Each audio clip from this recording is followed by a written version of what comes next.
Good morning बच्चों। हिंदी की कक्षा में आपका स्वागत है। बच्चों, हम लोग पढ़ रहे थे पाठ 8 इंडिया गेट, जिसमें मानव और मानसी दो बच्चे हैं जो दिल्ली घूमने के लिए आते हैं अपने ताऊ जी और ताई जी के यहाँ। ठीक है, वहाँ वो लोग इंडिया गेट देखते हैं और उससे उनसे जुड़ी हुई सारी बातों को वो लोग जानते हैं। पाठ पढ़ने के बाद हम लोग प्रश्न उत्तर भी कर चुके।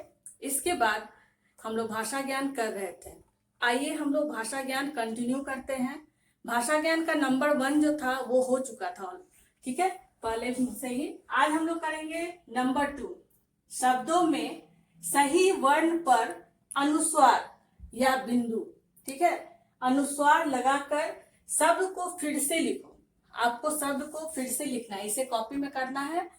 पहले आप लोग इस तरह से लिखिएगा जिस तरह से मैं लिखी हूँ, जिस तरह से पुस्तक में दिया गया है सब। और इसके बाद देखना है कि हमें बिंदु कहाँ लगाना है, अनुस्वार कहाँ लगाना है। ठीक है, बिंदु को अनुस्वार बोला जाता है।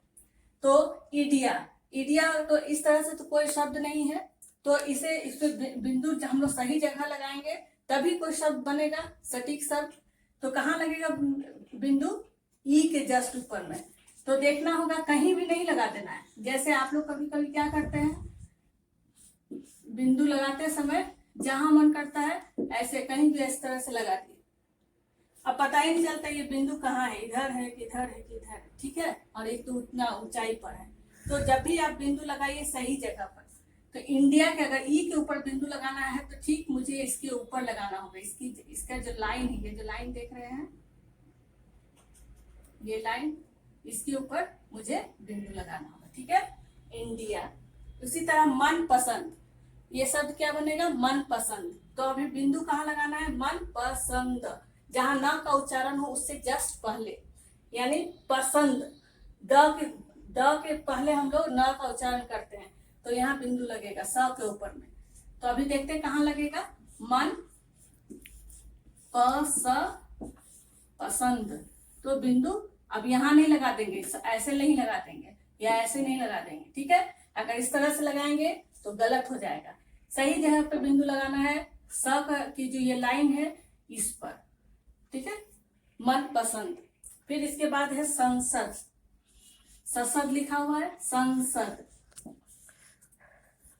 अभी बिंदु कहाँ लगाना होगा? स के ऊपर, इस स के ऊपर नहीं, इस स के ऊपर। तो इस लाइन के जस्ट ऊपर में बिंदु। अब इसको इधर ज्यादा इधर भी नहीं कर दीजिए, नहीं तो गलत हो जाएगा। ठीक है, थोड़ा सा इधर ही रहना ज्यादा ठीक है। ठीक है, सही जगह पर बिंदु लगाइएगा।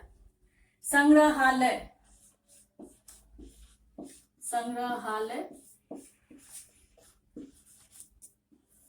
संग यहाँ पर लगेगा, फिर स के ऊपर ही बिंदु लगेगा। तो हम लोग इसे यहाँ लगाए। ठीक है, तो शब्द पहले लिख लीजिएगा, फिर बिंदु लगाकर सही शब्द को फिर से लिखना है। यही ये कहा गया है हम लोगों को। ये नहीं कि आप इसी में यहीं पर बिंदु लगा दीजिए, ऐसा नहीं कीजिएगा। ठीक है, फिर लाइन ड्रॉ कर लीजिएगा। इसके बाद क्वेश्चन नंबर 3 हम लोग देखते हैं क्या है। भाषा ज्ञान के अंतर्गत नंबर 3 में हम लोग करेंगे संयुक्त व्यंजन से शब्द। संयुक्त व्यंजन हम लोग पढ़ चुके हैं। जब दो व्यंजन एक दूसरे से जुड़े रहते हैं तो वो संयुक्त व्यंजन कहलाते हैं। जैसे ड ड संयुक्त, इसे हम लोग पढ़ेंगे ड ड संयुक्त। ठीक है, इसमें एक ड जो है, पहला वाला ड जिसके नीचे हलंत है, वो आधा है। मैं आपको बार बार हलंत के बारे में बतलाते रहती हूँ। जिसके नीचे ये लाइन, ये जो लाइन आप देख रहे हैं ये जो लाइन है ये हलंत है। ठीक है, इस हलंत का मतलब होता है वो अक्षर आधा है। ठीक है, तो ये आधा अक्षर, ये आधा ड जो है इस ड से जुड़ा हुआ है। ड ड संयुक्त, इसे हम लोग पढ़ेंगे ड ड संयुक्त। ठीक है, ड हलंत प्लस ड, आप लोग भी कॉपी में ऐसे ही लिखिएगा, ड हलंत प्लस ड, फिर बराबर इक्वल टू हो गया ड ड संयुक्त। ड ड संयुक्त वाले शब्द एक दिया गया है, उदाहरण के लिए अड्डा, और दो शब्द हम लोगों को लिखना है, अड्डा और हड्डी। ठीक है, अड्डा, हड्डी और गुड्डा।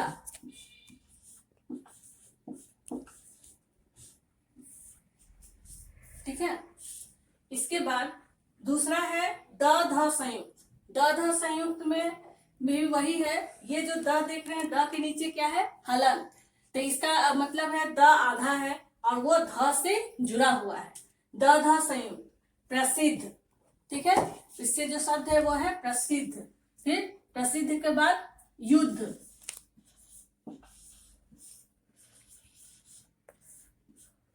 इसके बाद सिद्ध,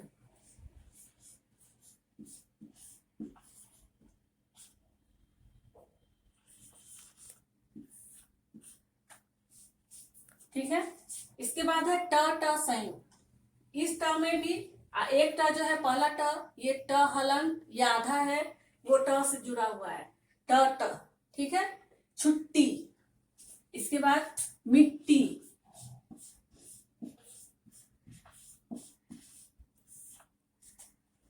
पट्टी, तो ये हो गया ट ट संयुक्त से शब्द। तो इस तरह से हम लोग लिख लेंगे, ये लिख लिए हैं संयुक्त व्यंजन से शब्द। आइए इसके बाद देखते हैं नंबर 4 में क्या है। क्वेश्चन नंबर 3 के बाद हम लोग करेंगे क्वेश्चन नंबर 4, र के अनेक रूप। इसे हम लोग अपनी पाठ्य पुस्तक में ही कर लेते हैं। आइए देखें कैसे। देखिए बच्चों, नंबर 4 में है र के इन रूपों से शब्द लिखो, ठीक है। पहला तो है र से रजाई। ऐसा कोई भी शब्द लिख सकते हैं जिसमें र हो, जैसे घर, ठीक है, अमर। र कहीं भी आना चाहिए। अभी इसके बाद है ये, इसे कहते हैं रेफ की मात्रा, ठीक है, जैसे पार्क। देखते हैं ये जो ये लाइन इस तरह से दिया गया है, इसे कहते हैं रेफ की मात्रा। पार्क, जब हम लोग पार्क बोलते हैं तो र का उच्चारण आता है ना, प और क के बीच में, पार्क, ठीक है। तो इसे हम लोग लिखेंगे इस तरह से, रेफ की मात्रा वाले शब्द, पार्क, सूर्य और वर्षा, ये हो गया रेफ की मात्रा। ये जो है ये रेफ की मात्रा।